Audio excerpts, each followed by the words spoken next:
Hello everyone and welcome back to my YouTube channel with another useful and informative video.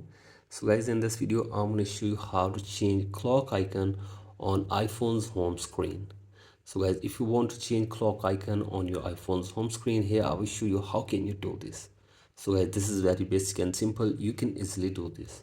So guys, all you have to do is that simply press and hold the home screen and then tap on edit button and then tap on edit page, add widget, and now scroll it below,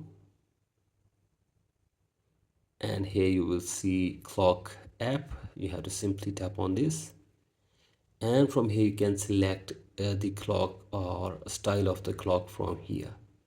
So guys, you can see this, you can easily select any clock from here, whichever you like. So guys, simply select anyone and then tap on add widget, and the clock icon will be added here on your home screen. So guys, in this way you can also change or add the clock widget or clock icon on your Apple device as well. So guys, that's it for today's video. Hope this video helps you. Please like and subscribe to my YouTube channel as well. Thank you.